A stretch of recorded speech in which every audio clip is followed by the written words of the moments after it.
Jill Abramson, the executive editor of the New York Times from 2011 to 2014.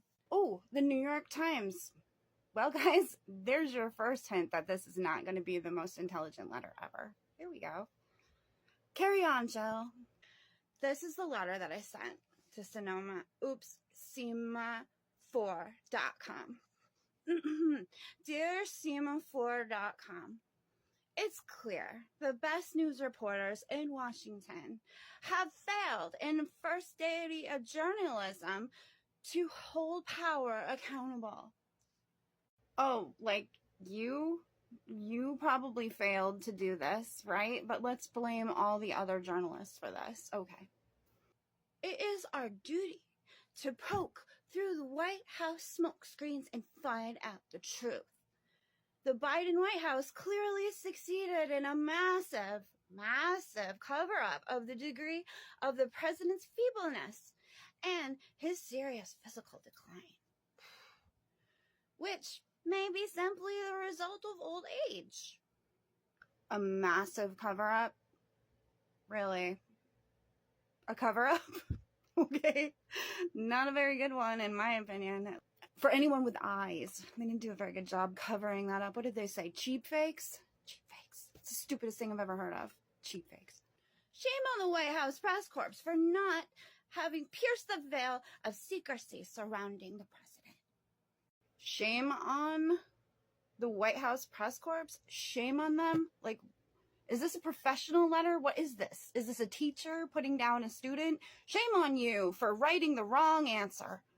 Obviously, the president's decline was a super hard story to report. I'm really surprised that she didn't start that with obs. Obs, the president's decline was a super hard story to report.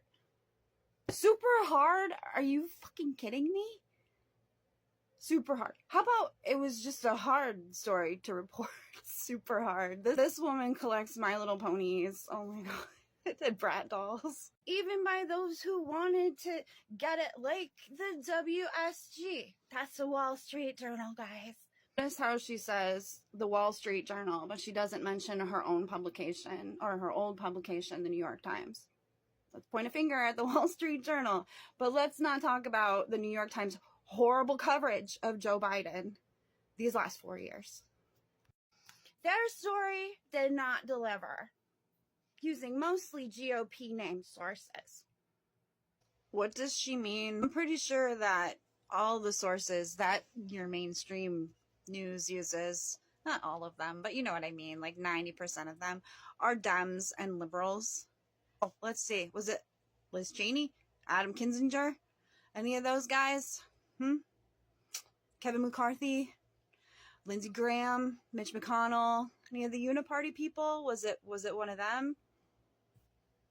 I bet you didn't ask Matt Gaetz anything. How about Thomas Massie? Rest in peace, Thomas Massie's wife. That's a tragedy. But did you talk to Thomas Massie at all? He tell you what was going on? No, you didn't. Of course you didn't. Because MAGA's crazy, right? I can't talk to them. They lie all the time. Wait a minute. Maybe if you talk to them, you'd find out that they're not lying.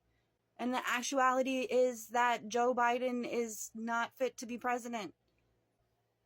I mean, you could put a chicken in place and he would be doing a better job than Joe Biden because he wouldn't be doing anything. He would just be like pecking at the desk. I'd rather have a chicken peck at the desk than Joe Biden sit there and, oh, well, this looks good. Trans people take all jobs. I like that. Boop, boop, boop. Oh, look at it. Oh, this is a good policy. How about we outlaw all cars that run on gas? Boop, boop, boop, boop, boop. You know, like, just see what the problem is with having a cognitively president. You can probably convince him of almost anything. And the fact that he's pretty crooked and has a shady past and has done a lot of shady things makes it even easier for you to convince the senile president to do certain things. But I do think if enough reporters had pushed, the story was reportable. Oh, you think that if enough reporters had pushed, the story was reportable? About it being reportable, period. I don't care how many people think it was worth pursuing. If you have eyes and ears, you knew it was worth pursuing. Hey, this guy probably shouldn't be the president anymore. I worry that too many journalists didn't try to get the story because they did not want to be accused of helping elect Donald Trump. I get that. And she says, I get that. Do you get that? And is that really like an appropriate part of your letter? You get it? You get that people didn't report on Joe Biden's cognitive decline because they hate Trump because of their TDS? Guess what, lady? You got TDS too. Thank you for letting us know halfway through your letter. That is not worth reading because you're a biased POS. But this is no excuse for abandoning our first duty, which is to report the truth and to hold power accountable. President Biden should be held accountable for his obvious lapses in mental activity. Acuity. And mental acuity, even if there are periods of lucidity. Oh, you're so smart. Look at those words, those big old words that you put right in the middle of your writing.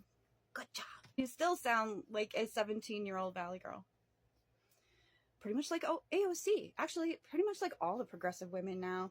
Like, they're a mixture of arrogance and idiocy, as well as just this vapidness that's inside of them. It just carries on. It's like an arrogant vapidness. It is simply amazing for the entire country, including its most seasoned reporters, to be as shocked as everyone was by the ugly and painful reality of Biden's debate performance. No one was shocked, okay? It's the 30% of you cuckoo heads who have no eyes and ears, who believe everything that you're told by MSNBC and CNN. You guys were the ones that were surprised by his abysmal performance. I was expecting him to be a dumpster fire, and he was even worse than a dumpster fire. He was like a weapon of mass destruction against the Democrats. Just yeah. So if anything, Joe Biden's poor performance exceeded my expectations. And it is laughable and immoral for the Democrats to blame the press now for overreacting to that reality. I think that the Democrats have every right to be mad at the press. The press are who's been covering up for Joe Biden this whole entire time. Him, his administration, his family, everything. It makes me sick to think that somebody like Jill Abramson thinks that it's messed up the Democrats are blaming the press. Of course they're blaming the press.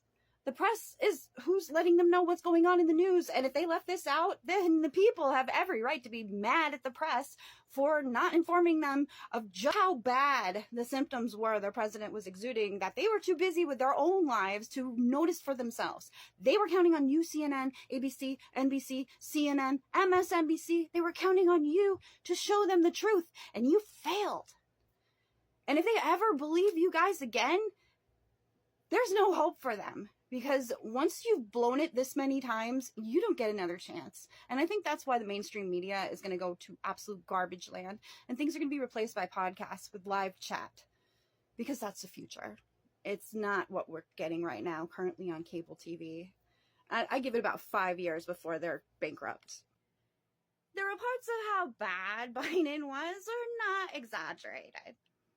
Nor are the reports of Democrats in panic. Including me, Rot-row. I hope you guys are in panic, because I can't believe that you really thought that Joe Biden was still your answer. He was going to be your answer to 2024. We've been thinking for a long time that it's not going to be Joe Biden, it's going to be somebody else, and they are going to announce when the Democratic National Committee comes to Chicago. Maybe I'll have an open forum, I don't know. Or maybe Big Mike will take over. Yeah, y'all should be in panic, and y'all should be ashamed. May your party become the dumpster fire that your presidential candidate has now shown himself to be.